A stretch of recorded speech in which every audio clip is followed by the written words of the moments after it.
غوث سمدانی شیخ عبد القادر جیلانی رحمت اللہ علیہ، آپ کے والد گرامی فرماتے ہیں کہ میں بھوک بڑی سخت لگی ہوئی تھی، بڑی سخت بھوک لگی تھی تو ایک سیب بہتا ہوا جا رہا تھا،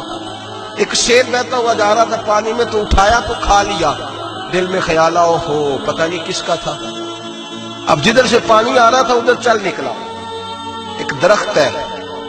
باغ ہے، اس باغ کے بہت سارے درخت جھکے ہوئے ہیں، اس دریا کی جانب پتہ کیا کس کا ہے، سمجھ آئی کہ انہی کے باغ سے وہ سیب جو ہے بہہ کے گیا ہوگا۔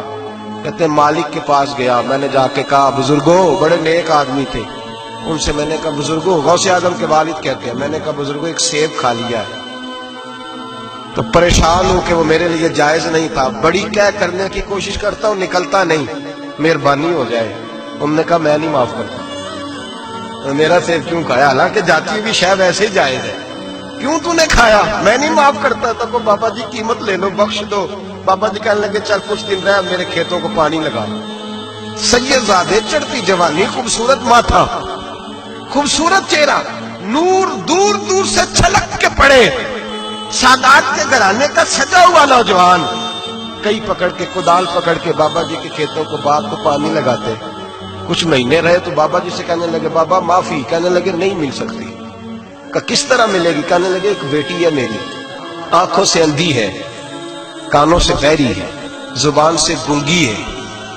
ٹانگیں بھی کوئی نہیں دونوں، بس سانسیں چلتی ہیں، تو شادی کرے تو معاف کر دیتا ہوں۔ حضرت غوث پاک کے والد گرامی کہنے لگے مجھے قبول ہے،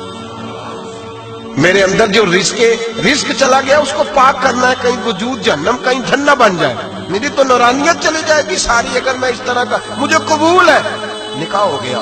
کہتے ہیں جب حجلہ عروسی میں داخل ہوا، رات کمرے میں گیا تو میں نے آنکھوں سے دیکھنے والی، کانوں سے سننے والی اور حور سے ملتی جلتی ایک خوبصورت عورت بیٹھی دیکھی۔ میں پلٹ کے باہر نکلا دوڑ کے، میں نے کہا بابا میرے والی نہیں، وہ تو اندھی تھی، وہ اندھی تھی، وہ بہری تھی، گونگی تھی، یہ کون ہے؟ غوث اعظم رضی اللہ تعالیٰ عنہ کے نانا جی کہنے لگے بیٹے اندھی اس لیے کہا تھا کہ جب سے پیدا ہوئی ہے اس نے غیر محرم کا چہرہ نہیں دیکھا، گونگی اس لیے اس کو کہا ہے کہ اس کی زبان پہ نہ غیبت آئی نہ چغلی آئی، میں پیار کرنے والا باپ ہوں پر اس نے کبھی مطالبہ میرے ساتھ بھی کوئی نہیں کیا، اس کی زبان پہ یا خدا کا ذکر رہتا ہے یا محمد عربی کا درود رہتا ہے، اس کے علاوہ بولتی نہیں ہے لہذا گونگی ہے۔ اور فرمایا کوئی غیبت کرنے لگے، چغلی کرنے لگے، جھوٹ بولنے لگے تو اٹھ کے چلی جاتی ہے، سنتی نہیں، لہذا پیری بھی ہے، اور چونکہ کبھی گھر سے باہر پیر ہی نہیں رکھا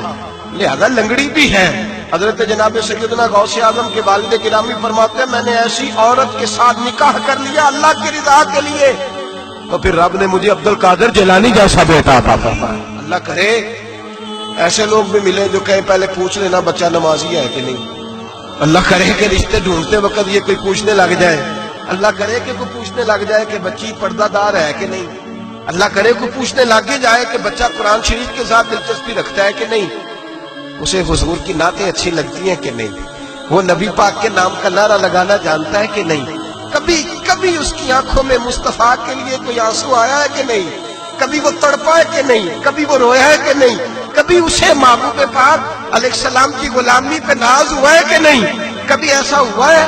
کہ وہ سر پہ پگڑی باندھ کے چہرے پہ داڑھی سجا کے سفید رنگ کا جوڑا پہن کے شیشے کے آگے کھڑے ہو کے کہتا ہوں آج میں بڑا حسین لگ رہا ہوں اس لیے کہ میں اپنے محمد عربی کے لباس میں لپٹا ہوا ہوں، اپنے رسول کا میں نے انداز اپنایا ہے۔ اللہ کرے ایسے بھی ہونے لگے۔